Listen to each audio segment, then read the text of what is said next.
اعوذ باللہ السمیع العلیم من الشیطان الرجیم بسم اللہ الرحمن الرحیم وإبراہیم الذی وفى ألا تزر وازرة وزر أخرى وأن ليس للإنسان إلا ما سعى وأن سعيه سوف يرى ثم يجزاه الجزاء الأوفى۔ حضرات محترم، گزشتہ مجلس میں بھی سیدنا ابراہیم علیہ السلام کی سیرت کے متعلق کچھ باتیں عرض کی تھی، اور یہ بات میرے اور آپ کے سمجھنے کے لیے بہت ضروری ہے کہ اللہ رب العزت نے ہر نبی کو اسوہ حسنہ قرار نہیں دیا ساری کائنات کو، سوائے دو انبیاء کے، ایک جناب محمد الرسول اللہ صلی اللہ علیہ وسلم اور دوسرے سیدنا ابراہیم علیہ السلام ہیں۔ اور میں یہ بات عرض کی تھی کہ ہمیں صبح اور شام اللہ کے سامنے اس اقرار کا حکم دیا گیا ہے کہ میں اس حالت میں صبح کرتا ہوں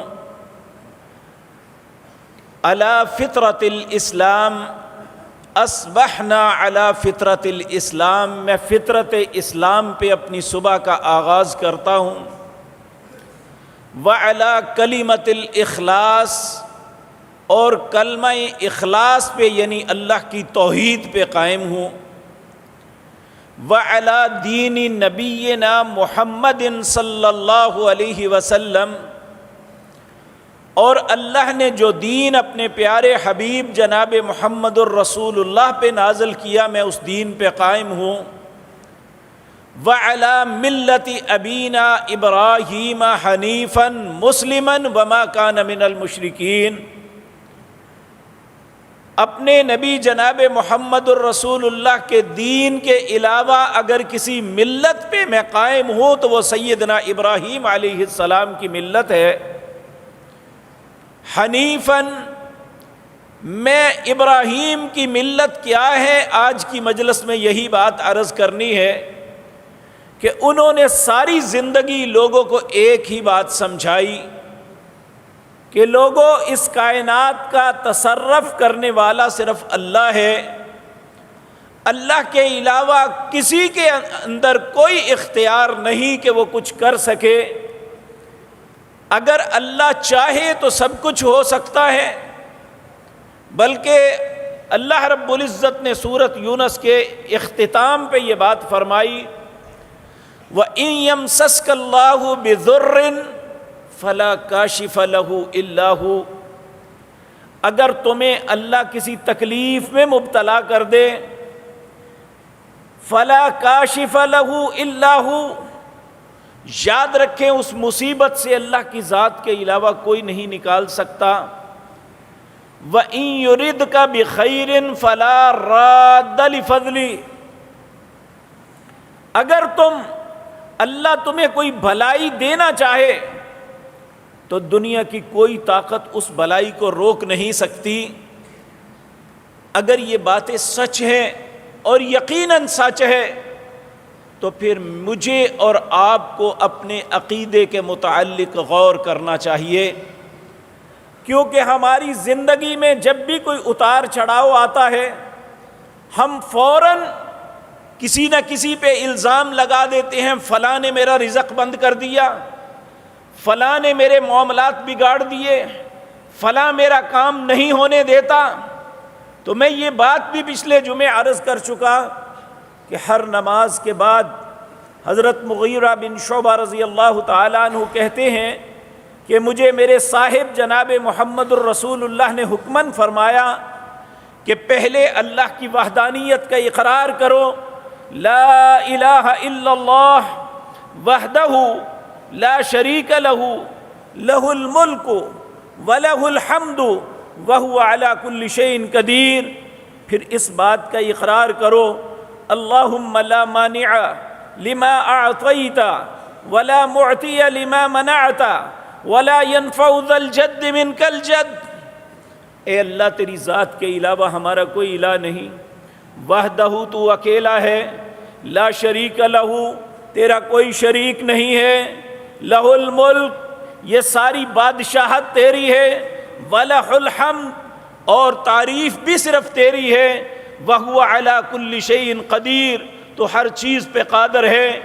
اللہم لا مانع لما اعطیت، اے اللہ جسے تو عطا کرنا چاہے اس سے کوئی منع نہیں کر سکتا، اس سے کوئی روک نہیں سکتا، ولا معطی لما منعت اور جس سے تو روک لے اسے کوئی دے نہیں سکتا، ولا ينفع ذا الجد منک الجد دنیا کا کوئی طاقتور، دنیا کا کوئی مالدار، دنیا کا کوئی صاحب علم نہ کسی کا کچھ بگاڑ سکتا ہے نہ سنوار سکتا ہے جب تک تو نہ چاہے۔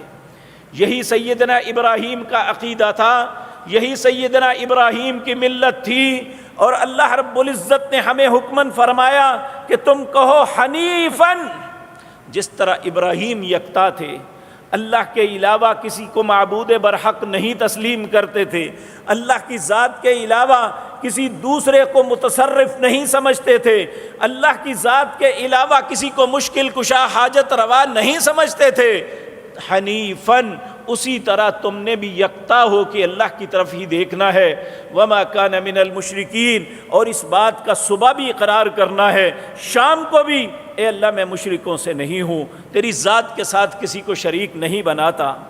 تو میرے عزیز بھائیو، چونکہ ابراہیم علیہ السلام جس قوم کے اندر آئے تھے، جس طرح میں پچھلے جمعے عرض کیا کہ لوگ ستاروں کو، چاند کو، سورج کو اپنا خدا مانتے تھے، ان کو دنیا کے اندر متصرف مانتے تھے کہ دنیا کے اندر جتنے تغیر و تبدل ہوتے ہیں سورج، چاند اور ستاروں کی وجہ سے ہوتے ہیں۔ تو اللہ رب العزت نے ابراہیم علیہ السلام کو جو فہم دیا، ابراہیم علیہ السلام نے لوگوں کے سامنے وہ بات رکھی۔ پہلے ستارہ جب چمکا تو کہا یہ میرا رب ہے، جب وہ غروب ہو گیا کہا غروب ہونے والا میرا رب نہیں ہے، جب چاند طلوع ہوا تو کہا یہ میرا رب ہے، جب چاند بھی غروب ہو گیا کہا جو غروب ہو جاتا ہے میرا رب نہیں ہو سکتا، اور جب سورج چمکا کہا یہ میرا سب سے بڑا رب ہے، جب سورج بھی غروب ہو گیا تو کہا انی وجہت وجہی للذی فطر السماوات والارض حنیفا وما کان من المشرکین، میں ان کسی چیز کو اپنا رب نہیں مانتا، میں تو اس ذات کے سامنے، اس ذات کے چہرے کے سامنے اپنے آپ کو متوجہ کرتا ہوں جس نے زمین و آسمان کو بنایا۔ فطر السماوات والارض حنیفا، میں یکتا ہوں صرف اسی کے سامنے، وما کان من المشرکین اور میں مشرکوں میں سے نہیں ہوں۔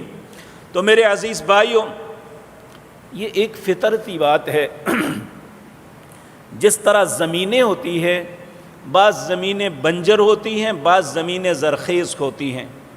جو زرخیز زمین ہوتی ہے وہاں جو کچھ بھی بویا جائے وہاں سے اچھا پھل ہی ملتا ہے، لیکن جو بنجر زمین ہوتی ہے وہ اس زمین میں کچھ بھی بولے اس میں سے کچھ بھی حاصل نہیں ہوتا، اگر ہو بھی تو کوئی اچھا معاملہ نہیں ہوتا۔ کیوں؟ یہ دل جب اس کے اندر نفاق آ جاتا ہے، جب اس کے اندر کفر آ جاتا ہے، تو وہی زمین جس میں ایک زہریلا مادہ چھوڑ دیا جائے تو وہ زمین بنجر ہو جاتی ہے، وہ اچھی بلی زرخیز زمین اس کی مٹی جل جاتی ہے، وہاں کوئی چیز پیدا نہیں ہوتی۔ اسی طرح جب دل کے اندر نفاق اور کفر پیدا ہوتا ہے یہ بھی دل بنجر ہو جاتا ہے۔ یہ باوجود اسے سمجھ بھی آ جائے تو سمجھنے کی کوشش نہیں کرتا۔ اللہ رب العزت ہمارے دلوں کو بنجر نہ بنائے۔ اسی لیے رسول اللہ دعا مانگا کرتے تھے، اللہم طہر قلبی من النفاق، اے اللہ میرے دل کو نفاق سے پاک کر دے۔ یہ حقیقتاً آپ کا دل تو دنیا میں سب سے زیادہ بہتر تھا، یہ حقیقتاً مجھے اور آپ کو سکھایا گیا تھا کہ چونکہ ہمارے ساتھ یہ معاملہ ہوتا ہے کہ ہم دنیا کے معاملات میں الجھ کے ہم اللہ کے بعض احکامات کا انکار کر دیتے ہیں یا بدعملی کی زندگی بسر کرتے ہیں تو دل میں نفاق اور کفر آ جاتا ہے۔ اللہ ہم سب کی حفاظت فرمائے۔ چونکہ وہ پوری کی پوری قوم ان کے دل بنجر تھے، وہ ایک بنجر زمین چٹیل میدان کی طرح تھی، ان کے سامنے ہر بات رکھی۔ یہ کیوں رکھی؟ آپ دیکھتے ہیں کہ اگر بنجر زمین ہو تو کہتے ہیں یہاں کیا بونا ہے آپ نے، کیوں محنت کرتے ہو؟ لیکن بعض لوگ محنت کر کے اسے بھی قابل کاشت بنا لیتے ہیں۔ ہم کئی ایسی زمینوں کو دیکھا ہوا ہے جہاں کچھ بھی نہیں ہوتا تھا، ذمہ دار کی محنت اور کوشش سے وہاں اللہ نے دوبارہ پھل لگا دیا۔ اسی طرح انسان کے اوپر جب محنت ہوتی ہے تو بعض وہ دل جن کے اندر تھوڑی سی ایمان کی چنگاری ہوتی ہے، کوئی تھوڑا سا فہم ہوتا ہے، وہ ان باتوں کو قبول کر لیتا ہے، لیکن وہ بدقسمت ہوتے ہیں جن کے سامنے بات حق کی جائے اور دانائی اور عقل مندی کی بات کی جائے۔ دانائی اور عقل مندی کی بات وہ ہے جو اللہ رب العزت اپنے نبیوں پہ اتارتا ہے، اس سے بہتر بات کسی کی نہیں ہو سکتی۔ پیارے نبی جب بھی خطبہ دیتے کہتے ان احسن الکلام کلام اللہ، لوگوں کائنات میں سب سے بہترین کلام اللہ کی ہے، اور اللہ نے پھر کہا میری کلام کے بعد وخیر الحدی حدی محمد صلی اللہ علیہ وسلم، میری بات اس میں کوئی شک نہیں کہ اس سے بہتر نہیں ہے۔ ومن اصدق من اللہ قیلا، اللہ سے سچی بات کوئی نہیں ہے، لیکن اللہ کی بات کے بعد سب سے بہترین بات انبیاء کی ہوتی ہے۔ اللہ ہمیں اپنی نبیوں کی باتوں پہ غور کرنے کی توفیق عطا فرمائے۔ تو ابراہیم علیہ السلام جب قوم کو یہ بات بھی سمجھ نہ آئی، اپنے باپ کو بھی سمجھایا، سمجھ نہ آئی، پھر کہا، مایوس نہیں ہوئے، پھر اپنی قوم کے پاس گئے۔ قوم کے اندر باپ بھی تھا۔ اللہ رب العزت اس کا تذکرہ قرآن کریم میں اس طرح کرتے ہیں، فرماتے ہیں اذ قال لأبیہ وقومہ، ابراہیم نے اپنے باپ اور قوم کو یہ اکٹھا دعوت دی۔ پہلے باپ کو اکیلے، قوم کو اکیلے کہا، وہ نہ سمجھی، اب باپ بھی ہے قوم بھی ہے۔ ان کے سامنے پھر کہنے لگے ھذہ التماثیل التی انتم لہا عاکفون، یہ خود اپنے ہاتھوں سے مورتیاں گھڑتے ہو اور اسی کے اوپر عاکفون جو ہے بیٹھتے ہو، اعتکاف کرتے ہو۔ انہوں نے جواب میں کیا کہا؟ کہنے لگے قالوا وجدنا آباءنا لہا عابدین، ہم نے دلیل کوئی نہیں ہم نے اپنے ماں باپ کو ان کی عبادت کرتے ہوئے دیکھا، اس لیے ہم ان کی کریں گے۔ اللہ رب العزت اپنے نبی کی زبان سے انہیں جواب دیتے ہوئے کہتے ہیں قال لقد کنتم انتم وآباؤکم فی ضلال مبین، کیا تم یا تمہارے باپ دادا اگر گمراہ ہیں تو پھر بھی؟ یہ ہمیشہ آپ دیکھیں جب بھی کوئی انسان فطرت سے ہٹ کے حق کو چھوڑ کے باطل پہ چلتا ہے، اس کے پاس دلیل کوئی نہیں ہوتی، صرف یہی کہ میرے باپ دادا کرتے تھے اس لیے میں بھی کرتا ہوں۔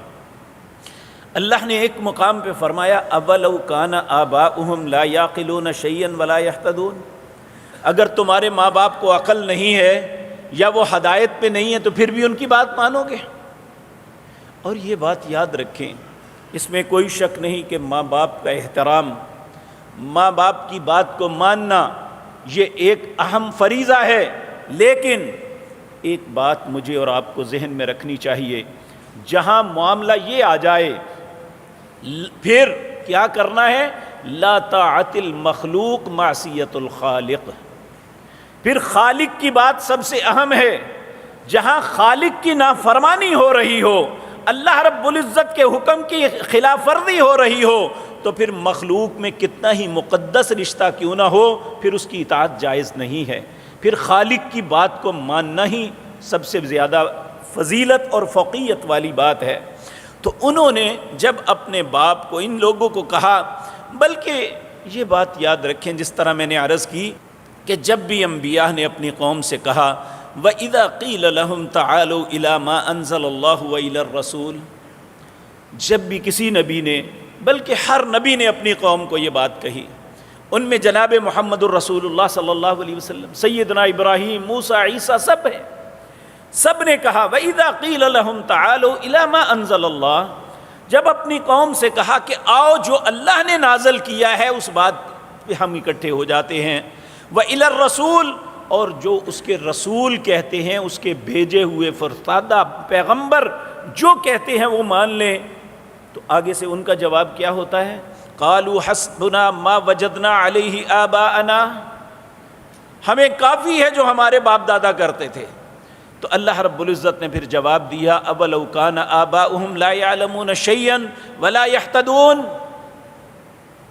اے لوگو اگر تمہارے باپ دادا بات کو جانتے نہیں ہیں، انہیں حق بات کا علم نہیں ہے اور نہ وہ ہدایت پہ ہیں، تو کیا پھر بھی ان کی بات ہی مانو گے؟ پھر اللہ فرماتے ہیں یا ایھا الذین آمنوا، اے لوگو جو ایمان لائے ہو، علیکم انفسکم، اپنی جانوں کو دیکھو تم کہاں کھڑے ہو۔ وہ تو انکار کرنے والے ہیں، لیکن اے اہل ایمان تم تو اللہ کے دوست ہو، تم تو اللہ والے ہو۔ علیکم انفسکم، تم اپنے آپ کو دیکھو کہ تم کہاں کھڑے ہو، تمہارا عقیدہ کیا ہے، تمہاری سوچ کیا ہے، کیا تم بھی باپ دادے کے پیچھے چلو گے یا تم اللہ اور اس کے رسول کی بات کو مانو گے؟ لا یضرکم،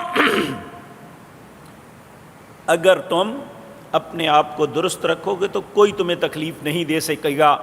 ومن ضل، کوئی شخص، اذ اہتدیتم الی اللہ مرجعکم جمیعا، جو شخص گمراہ ہوگا یہ بات یاد رکھ لے، اسے لوٹ کے اللہ کے پاس جانا ہے۔ فَيُنَبِّئُكُم بِمَا كُنتُمْ تَعْمَلُونَ، پھر وہ تمہیں خبر دے گا تم کرتے کیا تھے۔ تو میرے عزیز بھائیوں یہ بات یاد رکھیں، آج ہمارے اندر ایک غلطی آ گئی ہے، معاملہ کوئی بھی ہو ہم کہتے ہیں کمپرومائز کرو، جس طرح بھی ہوتا ہے درمیانی رستہ نکالو۔ اللہ نے ابراہیم علیہ السلام کو کب اسوہ کہا تھا؟ جب وہ اس بات پہ سٹرک ہو گئے تھے کہ جب قوم نے کہا، نبی کریم کو بھی کہا گیا، ایک مرتبہ ابو طالب کے پاس آئے جو آپ کو اذیتیں دینے والے تھک گئے، اذیتیں سہنے والے جو ہے صبر پہ انہوں نے صبر کا دامن نہ چھوڑا۔ آ کے کہا اے سردار اپنے بھتیجے سے ایک بات کہیں کہ ہم اپنے آپس میں کمپرومائز کر لیں۔ کمپرومائز کیا؟ کہ کچھ دن ہم تمہارے اکیلے خدا کی عبادت کرتے ہیں، کچھ دن ہمارے بتوں کی عبادت کر لو، درمیانہ رستہ نکل آتا ہے۔ چونکہ ابو طالب بھی اسی دین پہ تھے، انہوں نے کہا بات تو معقول ہے تمہاری۔ وہ نبی کریم صلی اللہ علیہ وسلم کے پاس آئے، اے بھتیجے تیری قوم کے لوگ آئے ہیں اور انہوں نے بڑی معقول بات کی ہے، ہم آپس میں لڑائی ختم کرتے ہیں، کمپرومائز کر لیتے ہیں، کچھ دن ان کے خداؤں کو، کچھ دن تمہارے خدا کی عبادت ہو جائے، چلو آپس میں مل کے شیر و شکر رہتے ہیں۔ تو نبی کریم نے کیا جواب دیا تھا؟ چچا ایک ہاتھ پہ سورج رکھ دو، ایک ہاتھ پہ چاند رکھ دو، میں اللہ کے علاوہ کسی کی عبادت نہیں کروں گا۔ یہی بات ابراہیم نے کی تھی، اور اللہ رب العزت کو نبی کریم کی بات اتنی پسند آئی، اللہ نے سورۃ کافرون اتار دی، کہا کل، اے نبی فرما دیجئے، ایھا الکافرون، اے کافرو، لا اعبد ما تعبدون، میں ان کی عبادت نہیں کروں گا جن کی تم عبادت کرو، ولا انتم عابدون ما اعبد، اور نہ تم اس کی عبادت کرنے والے ہو جس کی میں کرتا ہوں۔ یعنی جب خالص اس کی عبادت نہیں تو پھر وہ عبادت ہی نہیں ہے۔ اگر اللہ رب العزت کی واحد کی عبادت نہیں ہے، انسان اور کو بھی کسی کو شریک بناتا ہے تو پھر وہ اللہ کی عبادت نہیں ہے۔ ولا انتم عابدون ما اعبد ولا انا عابد ما عبدتم، میں ہرگز نہیں عبادت کروں گا جن کی تم کرتے ہو۔ لات، منات، عزا یہ میرے خدا نہیں ہو سکتے، میں ان کی عبادت نہیں کروں گا۔ ولا انا عابد ما عبدتم ولا انتم عابدون ما اعبد لکم دینکم ولی دین، تمہارا دین تمہیں مبارک، میرا دین مجھے مبارک، میرا اور تمہارا کمپرومائز نہیں ہو سکتا۔ ابراہیم علیہ السلام نے بھی یہی کہا، جس کو اللہ رب العزت نے سورۃ ممتحنہ میں فرمایا، اللہ فرماتے ہیں قد کانت لکم اسوۃ حسنۃ فی ابراہیم والذین معہ اذ قالوا لقومہ انا براء منکم ومما تعبدون من دون اللہ کفرنا بکم وبدا بیننا وبینکم العداوۃ والبغضاء ابدا حتی تؤمنوا باللہ وحدہ الا قول ابراہیم لابیہ لاستغفرن لک وما املک لک من اللہ من شیء ربنا علیک توکلنا والیک انبنا والیک المصیر ربنا لا تجعلنا فتنة للذین کفروا واغفر لنا ربنا انک انت العزیز الحکیم۔ اللہ کہتے ہیں قد کانت لکم اسوۃ حسنۃ فی ابراہیم، تمہارے لیے ابراہیم علیہ السلام کی زندگی بہترین نمونہ ہے۔ کس بات میں؟ والذین معہ، اور جو ابراہیم کے ساتھی تھے، صرف دو ساتھی تھے، ایک ان کی بیوی سارہ اور ایک ان کا بھتیجا لوط، اس کے علاوہ حضرت ابراہیم کا کوئی ساتھی نہیں تھا، ساری قوم ایک طرف۔ تو اللہ رب العزت نے ایسے وقت میں بھی کہا تھا ان ابراہیم کان امۃ واحدہ، ابراہیم اکیلا امت ہے، سارے لوگوں کی کوئی حیثیت نہیں۔ آج ہمیں یہ بات کہہ کے اپنی طرف سے زج کیا جاتا ہے، دیکھیں جی ساری دنیا ایک طرف لگی ہوئی ہے، سارے پاگل ہیں۔ اللہ نے کہا پاگل ہیں؟ ابراہیم علیہ السلام کی ساری قوم ایک طرف تھی، ابراہیم اکیلے ایک طرف تھے۔ اللہ نے کہا ان ابراہیم کان امۃ واحدہ، میرے لیے صرف ابراہیم امت ہے، سارے لوگوں کی کوئی حیثیت نہیں۔ ہزاروں کروڑوں لوگ اللہ کی وحدانیت کو چھوڑ کے قبروں کے پجاری بن جائیں، مجھے کوئی پرواہ نہیں، میرے لیے صرف وہ مسلمان ہے، وہ مومن ہے، وہ میرا بندہ ہے جو صرف ایک اللہ کی عبادت کرتا ہے۔ اللہ رب العزت ہمیں بھی ایسا بننے کی توفیق عطا فرمائے۔ اذ قالوا لقومہ انا براء منکم، جب انہوں نے اپنی قوم سے کہا کہ میں تم سے اور مما تعبدون من دون اللہ، اللہ کے علاوہ جن جن کو تم پکارتے ہو میں سب سے بری ہوں، میں سب سے نفرت کرتا ہوں، میرا ان سے کوئی تعلق نہیں ہے۔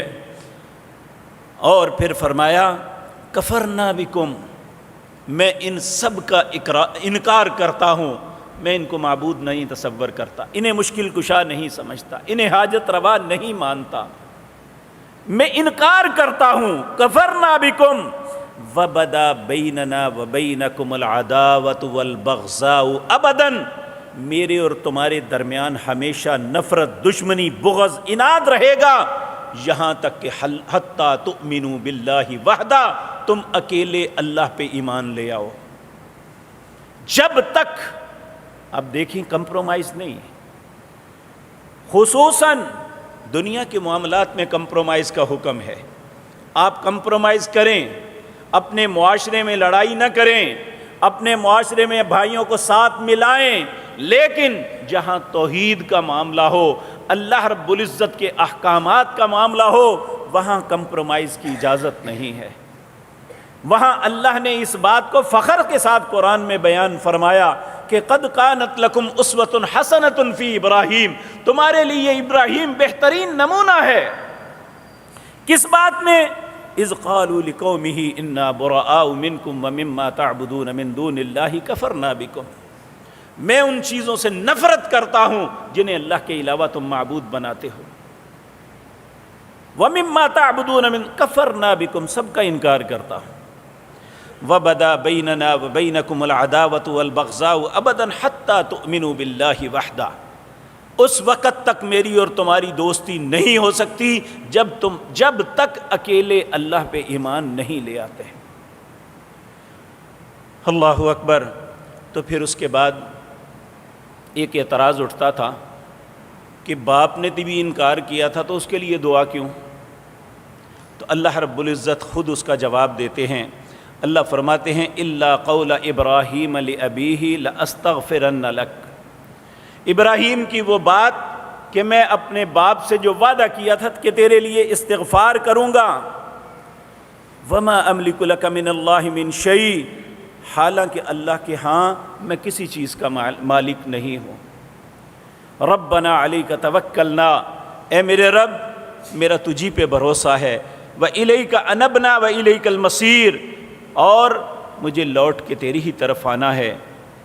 تو میرے عزیز بھائیو، دوسرے مقام پہ یہ بھی فرمایا إِلَّا قَوْلَ إِبْرَاهِيمَ لِأَبِيهِ لَأَسْتَغْفِرَنَّ لَكَ وَمَا أَمْلِكُ لَكَ مِنَ اللَّهِ مِنْ شَيْءٍ رَبَّنَا عَلَيْكَ تَوَكَّلْنَا۔ اور دوسرے مقام پہ فرمایا ابراہیم کا اپنے باپ سے استغفار کرنا ایک وعدے کے سبب تھا۔ فَلَمَّا تَبَيَّنَ لَهُ أَنَّهُ عَدُوٌّ لِلَّهِ، جب ابراہیم علیہ السلام پہ یہ بات ظاہر ہو گئی کہ یہ اللہ کی دشمنی چھوڑنے پہ تیار نہیں، تو تبرأ منہ، انہوں نے اپنے باپ کے لیے استغفار کرنا بھی چھوڑ دیا تھا۔ یہ ہے ابراہیم علیہ السلام کی ملت، یہ ہے طریقہ کہ جب انہوں نے یہ بات دیکھی کہ میرا باپ میرے رب سے دشمنی نہیں چھوڑ رہا، تو جو باپ کے لیے استغفار کرنا تھا، کہا وہ وعدے کے سبب تو تھا، لیکن اس کے بعد تبرأ منہ، ابراہیم اس سے بھی پیچھے ہٹ گئے کہ میں اب باپ کے لیے استغفار بھی نہیں کروں گا۔ کیوں؟ انہ عدو للہ، وہ میرے رب کا دشمن ہے۔ تو اللہ رب العزت یہ باتیں مجھے اور آپ کو سمجھنے کی توفیق عطا فرمائے۔ تو میرے عزیز بھائیوں، ابراہیم علیہ السلام نے جب انہیں یہ باتیں سمجھائی تو الٹا کہنے لگے، قالوا اجئتنا بالحق ام انت من اللاعبین، کیا واقعتاً یہ باتیں کر رہا ہے، یہ ہم سے کھیل کر رہا ہے، مذاق کر رہا ہے؟ ابراہیم علیہ السلام نے کہا مذاق نہیں، بل ربکم رب السماوات والارض الذی فطرہن وانا علی ذالکم من الشاہدین، بلکہ میرا رب تو وہ ہے جس نے زمین و آسمان کو بنایا اور میں اس بات پہ گواہ ہوں۔ وَتَاللَّهِ لَأَكِيدَنَّ أَصْنَامَكُمْ بَعْدَ أَن تُوَلُّوا مُدْبِرِينَ، میں اللہ کی قسم جب تم یہاں سے جاؤ گے تو میں ان جن کو تم معبود سمجھتے ہو ان کے متعلق ایک تدبیر کروں گا۔ فَجَعَلَهُمْ جُزَازًا إِلَّا كَبِيرًا لَهُمْ لَعَلَّهُمْ إِلَيْهِ يَرْجِعُونَ، پھر انہوں نے کیا کیا؟ وہ اس بت خانے میں گئے جب قوم کے لوگ اپنے ایک میلے میں گئے ہوئے تھے۔ یہاں ایک بات یاد رکھیں، نبی کریم صلی اللہ علیہ وسلم کے زمانہ مبارک میں، نبوت سے پہلے بھی، مکی زندگی کے اندر بھی، مکے کے اندر دو میلے لگتے تھے، ایک عکاظ کا میلہ لگتا تھا، ایک سوق العرب میں میلہ لگتا تھا۔ سوق العرب منا میں ہے، عکاظ بھی ایک میلہ جہاں سارے لوگ جاتے تھے۔ نبی کریم کبھی کسی میلے میں نہیں گئے، میلہ انبیاء کی طرز زندگی کا حصہ ہی نہیں ہے۔ اور اسی طرح سیدنا ابراہیم علیہ السلام جب پوری قوم اپنے میلے پہ جا رہی تھی تو انہوں نے ابراہیم کو کہا ہمارے ساتھ چلو۔ ابراہیم علیہ السلام نے کہا انی سقیم، میں اس معاملے میں تمہارے ساتھ نہیں چلنے والا۔ اور پھر جب وہ چلے گئے تو ابراہیم علیہ السلام بت خانے میں گئے، انہوں نے سارے بتوں کو توڑ کے جو سب سے بڑا تھا اس کے کندھے پہ کلاڑا رکھ دیا۔ قالوا من فعل هذا بآلهتنا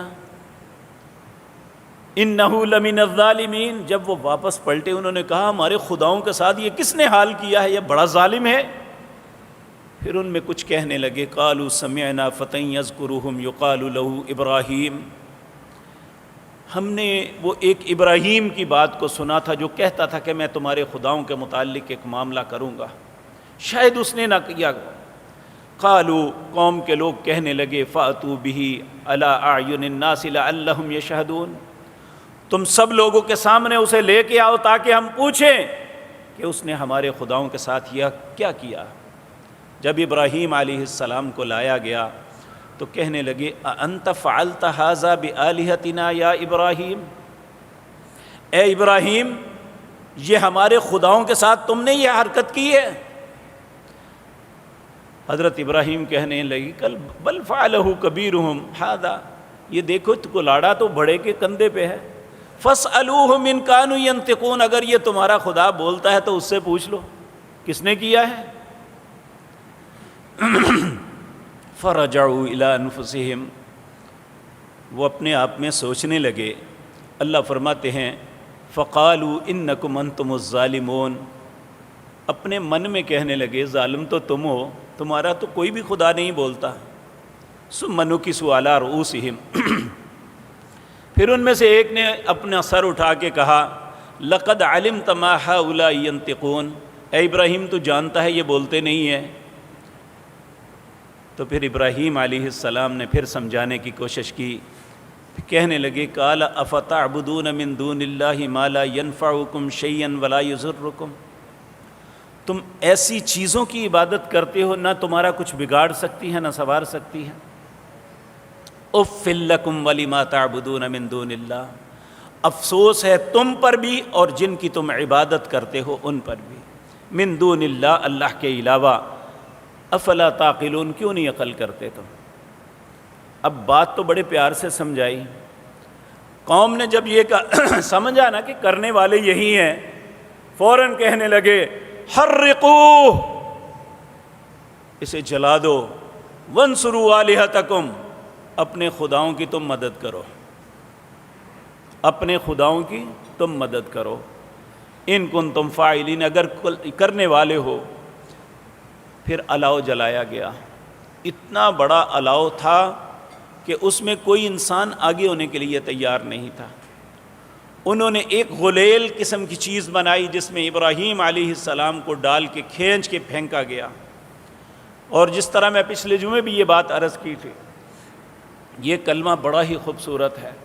جب بھی انسان کسی مصیبت میں پھنسے کہے حسبی اللہ، میرے لیے اللہ کافی ہے، علیہ توکلت، میرا اسی پہ بھروسہ ہے، وہو رب العرش العظیم، وہ عرش عظیم کا رب ہے۔ سورۃ توبہ کی آخری آیت، نبی کریم نے فرمایا جو 7 مرتبہ صبح ان کلمات کو پڑھتا ہے، 7 مرتبہ رات کو پڑھ لیتا ہے، اللہ دنیا وما فیہا کی ہر مشکل میں اس کا مددگار بن جاتا ہے، ہر مشکل حل ہو جاتی ہے، ہر پریشانی دور ہو جاتی ہے اللہ کی توفیق سے۔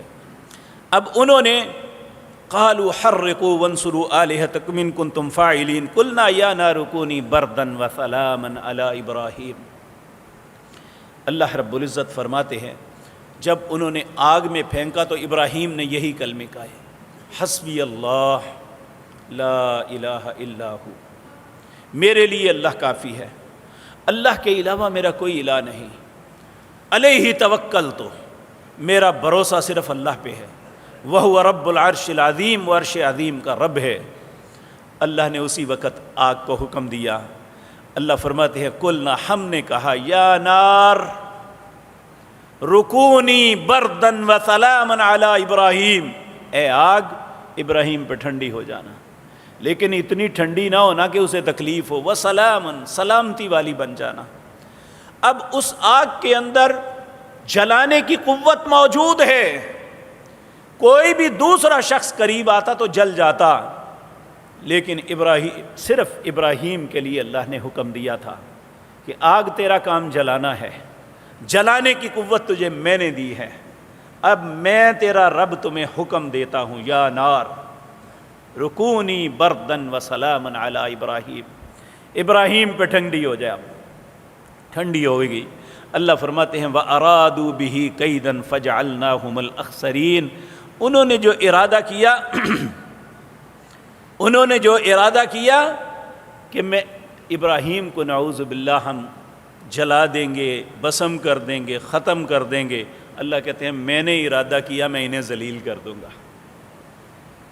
آگ جل جل کے بجھ گئی، ابراہیم زندہ و سلامت باہر نکل آئے، اور جب دل کی کھیتیاں اجڑی ہوں پھر یہ اتنا بڑا معجزہ دیکھ کے بھی شرم نہیں آتی، پھر بھی احساس نہیں ہوتا انسان کو، اور ان کی قوم کو اس بات کا احساس نہیں ہوا تھا۔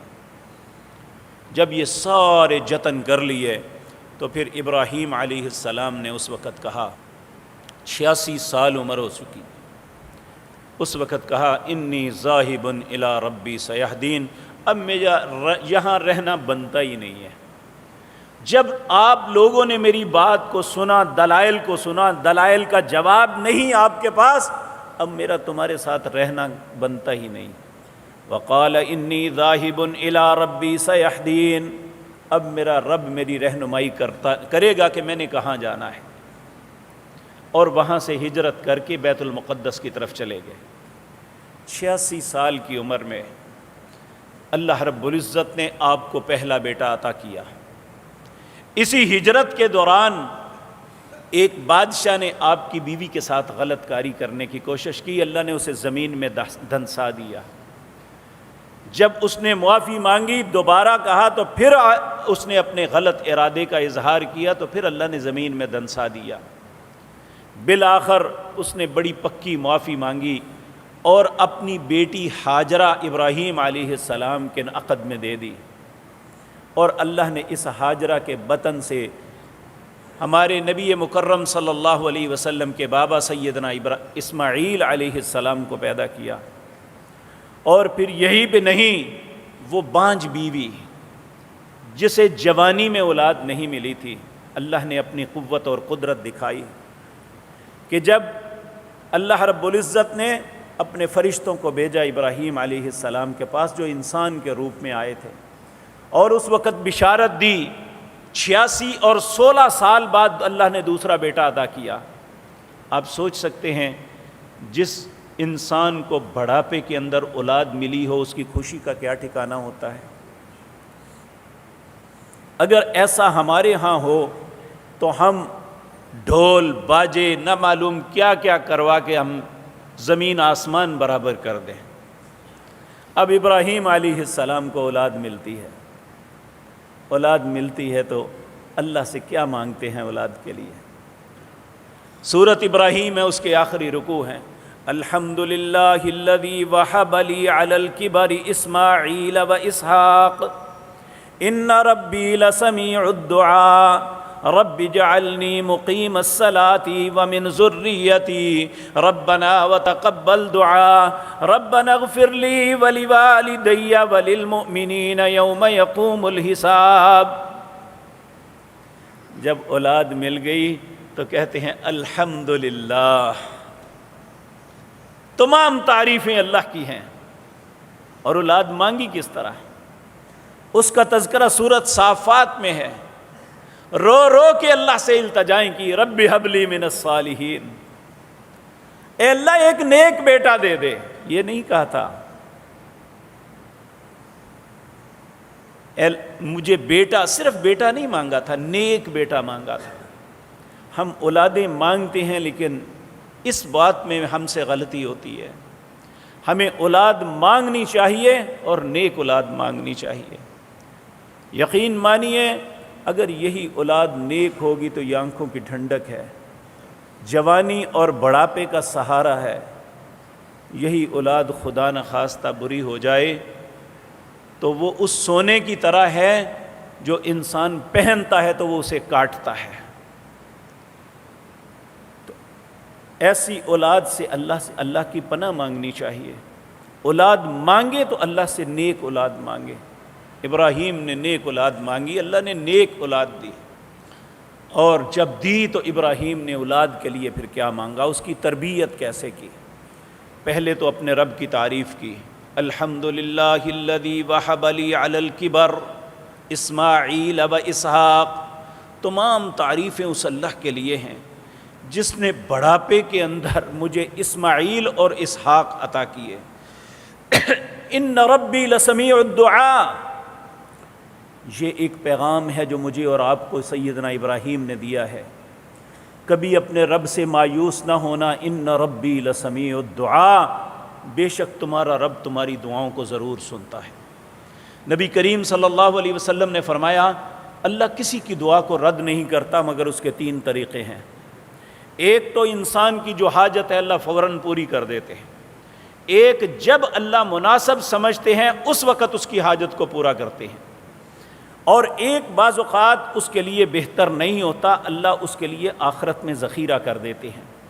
اور جب قیامت کے دن جن کی وہ دعائیں قبول نہیں ہوئی، جب اللہ ان کی دعاؤں کو نہ قبول ہونے کی وجہ سے اجر عطا فرمائیں گے تو دوسرے حسرت کرتے ہوئے کہیں گے کاش میری بھی کوئی دعائیں قبول نہ ہوئی ہوتی ہیں اور مجھے بھی یہ کچھ مل جاتا۔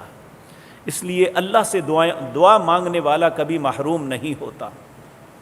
تو یہ پیغام ابراہیم علیہ السلام نے مجھے اور آپ کو دیا، ان ربی لسمیع الدعاء، میرا رب ہمیشہ دعاؤں کو سنتا ہے۔ پھر اپنی اولاد کے لیے کیا کہتے ہیں، رب اجعلنی مقیم الصلاۃ، اے اللہ مجھے نمازی بنا دے۔ اب حالانکہ نماز وہ پڑھتے تھے۔ یہ ممکن ہی نہیں اللہ کا نبی ہو اور نماز نہ پڑھتا ہو، اس کا اللہ کے ساتھ تعلق نہ ہو۔ خوشی کے اظہار میں اللہ سے یہی توفیق مانگی، رب اجعلنی مقیم الصلاۃ، اے اللہ مجھے نمازی بنانا، پھر مجھے ہی نہیں ومن ذریتی، اللہ میری اولاد کو بھی نمازی بنانا۔ ربنا وتقبل دعا، اے اللہ جب میں نے اولاد مانگی تو میری دعا کو سنا، اللہ اس معاملے میں بھی میری دعا کو قبول کر لینا، مجھے اور میری اولاد کو نمازی بنانا۔ یہ اظہار تشکر تھا، یہ ایک خوشی کا اظہار تھا۔ ڈھول مار کے خوشی نہیں ملتی، یہ اللہ کی نافرمانی ہے۔ باجے بجا کے خوشی نہیں ملتی، یہ اللہ کی نافرمانی ہے، اللہ کا غضب ہے۔ ناچ گا کے کبھی خوشی نہیں ملتی، یہاں اللہ کی ناراضگی لیتے ہیں۔ خوشی ملتی ہے اگر رب راضی ہوتا ہے، تو ان باتوں پہ جو سیدنا ابراہیم نے اپنی اولاد کے پیدا ہونے کے وقت کی تھی، الحمدللہ الذی وہب لی علی الکبر اسماعیل و اسحاق ان ربی لسمیع الدعاء رب اجعلنی مقیم الصلاۃ ومن ذریتی، اللہ مجھے بھی نمازی بنا، میرے بچوں کو بھی نمازی بنا۔ ربنا وتقبل دعا، اے اللہ میری اس دعا کو بھی قبول کر لینا۔ پھر اپنے ماں باپ کی طرف آئے، ربنا اغفر لی ولوالدی، اللہ میرے ماں باپ کو بھی بخش دینا۔ وللمؤمنین یوم یقوم الحساب، اے اللہ قیامت تک جتنے لوگ تجھ پہ ایمان رکھنے والے ہیں سب کو بخش دینا۔ یہ ابراہیم علیہ السلام نے اپنی اولاد کے ملنے کی خوشی میں دعائیں مانگی تھی، اللہ سے یہ اظہار تشکر مانگا تھا، اللہ کی اس طرح تعریف کر کے کہا تھا۔ ہمیں بھی یہ بات یاد رکھ لینی چاہیے، خوشی ملے تو کہیں الحمدللہ۔ اور میرے بھائیوں، اگر خدا نخواستہ تکلیف میں انسان یہ کلمات کہہ دیتا ہے نا، الحمدللہ حمدا کثیرا طیبا مبارکا علی کل حال، تمام تعریفیں اس اللہ کے لیے ہیں، میں اس کی بہت زیادہ حمد بیان کرتا ہوں، حمدا کثیرا، بہت زیادہ، طیبا مبارکا، جو پاک بھی ہے اور بابرکت بھی ہے، علی کل حال، جس حالت میں اس نے مجھے رکھا ہے میں اس کی تعریف ہی کرتا ہوں۔ اللہ اس کی اس بات پہ اتنا خوش ہوتے ہیں، پہلی بات تو اللہ اس تکلیف سے نکال دیتے ہیں، دوسرا اللہ اس کے متبادل اسے بہت بڑی خوشی بھی عطا کرتے ہیں۔ اس لیے ہر حالت میں یہ بات کہنی چاہیے، الحمدللہ حمدا کثیرا طیبا مبارکا علی کل حال۔ ہر حالت میں میں اپنے رب کی تعریف کرتا ہوں، اللہ ہمیں بھی ہر حالت میں اپنی تعریف کی توفیق عطا فرمائے۔ تو میرے عزیز بھائیوں، ایمانداروں کے متعلق اللہ کے ابراہیم علیہ السلام نے دعا مانگی، اور نبی کریم صلی اللہ علیہ وسلم نے بھی ہمیں التحیات میں یہی سکھایا، السلام علینا، اے اللہ ہم پہ سلامتی بھیج، وعلی عباد اللہ الصالحین، جتنے تیری نظر میں اللہ دنیا میں نیک گزر چکے ہیں، موجود ہیں یا آئندہ آنے والے ہیں، اے اللہ سب پہ سلامتی بھیج۔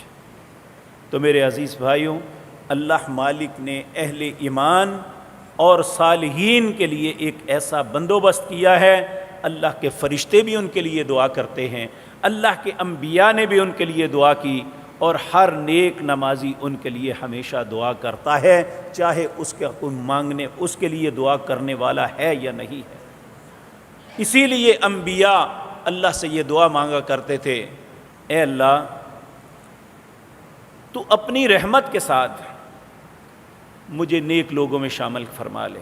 حضرت یوسف علیہ السلام نے اللہ سے دعا مانگی تھی، ربنا ادخلنا برحمتک فی عبادک الصالحین، اے اللہ مجھے اپنی رحمت کے ساتھ اپنے نیک بندوں میں شامل فرما لینا۔ ابراہیم علیہ السلام کی زندگی کا معاملہ، آپ کا طرز عمل، آپ کا اسوہ ہمیں یہی ملتا ہے کہ ہم اپنی ذات کے نیکی کو اپنی ذات تک محدود نہ رکھیں، بلکہ اپنی اولاد کے لیے بھی۔ جب کعبۃ اللہ بنایا اس وقت بھی یہی کہا تھا کہ اے اللہ میری اولاد کو بھی مسلمان بنانا۔ اللہ سورۃ بقرہ میں آپ یہ بھی بات پڑھ سکتے ہیں۔ تو میرے عزیز بھائیوں، اب اس سے آگے ایک اور مرحلہ آتا ہے، وہ یہ ہے کہ اللہ نے جس بیٹے کو 86 سال کی عمر میں دیا، اب کہا اس کو اور اس کی بیوی کو جاؤ جا کے حرم کے پاس چھوڑ آؤ۔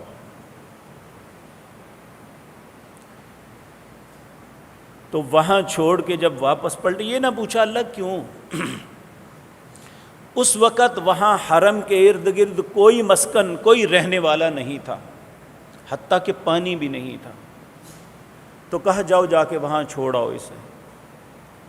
جب وہاں چھوڑا، واپس آنے لگے تو اس وقت اللہ سے جو دعا کی، اللہ اکبر، انسان حیران رہ جاتا ہے کہ اللہ کے نبیوں پہ کتنی بڑی بڑی آزمائشیں آئیں، اور آزمائشوں کے باوجود انہوں نے اللہ کی بات کی نافرمانی نہیں کی۔ کہا ربنا انی اسکنت من ذریتی بواد غیر ذی زرع عند بیتک المحرم، اے اللہ تیرے حرمت والے گھر کے قریب میں اپنی اولاد کو تیرے حکم کے مطابق چھوڑ کے جا رہا ہوں۔ کیوں چھوڑ کے جا رہا ہوں؟ ربنا لیقیموا الصلاۃ، تاکہ یہ تیرے گھر کو آباد کریں، یہاں نماز پڑھیں۔ اس بے آب و گیا اور بہت بڑے صحراؤں کے درمیان مکے کی وادی میں جہاں ابراہیم علیہ السلام اپنے بچے کو چھوڑ کے گئے تھے، وہاں پانی بھی نہیں تھا، انسان تو دور کی بات ہے۔ تو اس وقت اللہ سے یہ دعا مانگی تھی، کیونکہ آپ کی زوجہ نے بھی کہا کس کے حوالے کر کے جا رہے ہو ہمیں، خاموش رہے۔ وہ خود ہی کہنے لگی اگر تو اللہ کا حکم ہے تو اللہ ہمیں ضائع نہیں کرے گا۔ یہ اس نیک خاتون کی آپ توکل دیکھیں، اس نے کہا اگر اللہ کا حکم ہے تو اللہ ہمیں ضائع نہیں کرے گا۔ اور یقین جانیے جہاں اللہ کا حکم ہوتا ہے وہاں کبھی شر نہیں ہو سکتی۔ کئی دنوں سے یہ ضمناً بات آ گئی، کچھ لوگ مجھے بار بار یہ بات پوچھ رہے ہیں کہ ٹیلی ویژن پہ ایک مولوی صاحب کہتے ہیں جب وضو کرو تو ناک میں پانی نہ ڈالو۔ ناک میں پانی ڈالنے کا حکم کس نے دیا ہے؟ اللہ نے اپنے رسول کے ذریعے، اور آپ نے فرمایا اگر روزہ نہیں تو مبالغہ کرو، جہاں تک ممکن ہے پانی ڈالو۔ آج تک تو یہی سنتے آئے کہ کلی کرنے سے اور ناک میں پانی ڈالنے سے جہاں گناہ دھلتے ہیں وہاں انسان کی بیماریاں بھی ختم ہوتی ہیں۔ آج ایک نواں مولوی پیدا ہو گیا ہے جو کہتا ہے ناک میں پانی نہ ڈولا، ایک وائرس آ گیا ہے جو اندر چلا جائے گا۔ حضرت عبداللہ بن عمر رضی اللہ تعالیٰ عنہ، آپ کو آنکھوں کی ایک بیماری آ گئی، آپ طبیب کے پاس گئے تو انہوں نے کہا آپ سجدہ نہ کیا کریں، آپ کی وگرنہ نظر بند ہو جائے گی۔ اللہ ان کی قبروں کو نور سے بھر دے، ان کا توکل کیسا تھا اللہ پہ۔ کہنے لگے اگر سجدے میں جانے سے میری نظر بند ہوتی ہے تو میں سجدہ کبھی نہیں چھوڑوں گا، اور اللہ کی قسم ان کی نظر بند نہیں ہوئی تھی۔ ہر طبیب نے کہا تھا تمہاری نظر بند ہو جائے گی، سجدہ نہ کیا کرو۔ تو میرے آقا علیہ السلام کا حکم ہے ناک میں پانی ڈالو۔ ساری دنیا کے مولوی بھی کہیں گے، ساری دنیا کے ڈاکٹر بھی کہیں گے تو نہیں باز آئیں گے انشاءاللہ۔ اور جو اللہ یا اس کے رسول کا حکم ہے اس میں کبھی شر نہیں ہو سکتی، اس میں ہمیشہ خیر ہے انشاءاللہ۔ آپ دیکھیں کرونا کی بیماری آئی، ہمیں صرف نماز تراویح میں الگ کیا گیا، وگرنہ ہم نے ہر نماز مل کے پڑھی تھی اللہ کی توفیق سے۔ اللہ سے دعا بھی کرتے رہے اور اللہ نے ہماری مدد بھی کی، یہاں سے ایک بندے کو بھی کرونا نہیں ہوا تھا اللہ کی توفیق سے۔ اور جنہوں نے بڑے بڑے 2-2 گز کے فاصلے کیے تھے وہاں میتیں اٹھ رہی تھی۔ اور اس لیے میرے پیارے بھائیو یہ بات یاد رکھیں، جو اللہ کا حکم ہے اسی کے اندر خیر ہے، اس کے نبی نے جو حکم دیا اس میں کبھی برائی نہیں ہو سکتی۔ اس لیے ساری دنیا کے علماء اور ڈاکٹر مل کے بھی ہمیں کہیں گے کہ اس طرح وضو نہ کرو جس طرح رسول اللہ نے فرمایا، تو ہم نہیں مانیں گے انشاءاللہ۔ تو اگر ہمیں وضو کرتے ہوئے، نماز پڑھتے ہوئے موت آ جاتی ہے تو اس سے بہتر کیا ہو سکتا ہے؟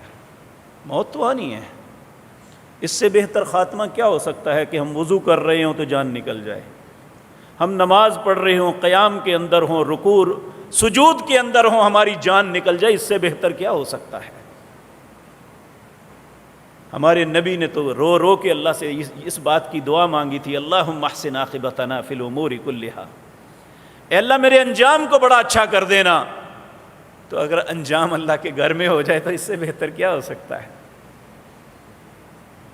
ہم چھوٹے چھوٹے تھے، ہمارے محلے میں ایک بزرگ تھے، تو اللہ کی شان یہ وضو کر رہے تھے، اپنے بازو دھوتے ہوئے اپنی کونیوں پہ اس طرح مل رہے تھے، تو اسی حالت میں فوت ہو گئے۔ اور جب ان کی میت کو نہلایا بھی گیا تو ان کے ہاتھ اسی طرح تھے، اسی طرح بندھے ہوئے۔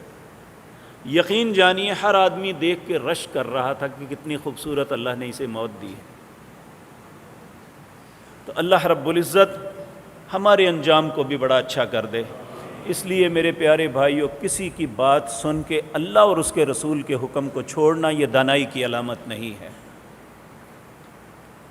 ہم سب سے غلطی ہو سکتی ہے، اللہ کے نبی سے غلطی نہیں ہو سکتی، اللہ مالک سے غلطی نہیں ہو سکتی۔ یہ وائرس بھی اللہ کی طرف سے اگر ہے تو یہ اللہ کی طرف سے ہے، اس نے اگر کسی کو تکلیف دینی ہے تو اللہ کے حکم سے دینی ہے، وگرنہ انشاءاللہ جب ہم ناک میں پانی ڈال کے صاف کریں گے تو یہ وائرس واپس نکل جائے گا، یہ نہیں رہے گا۔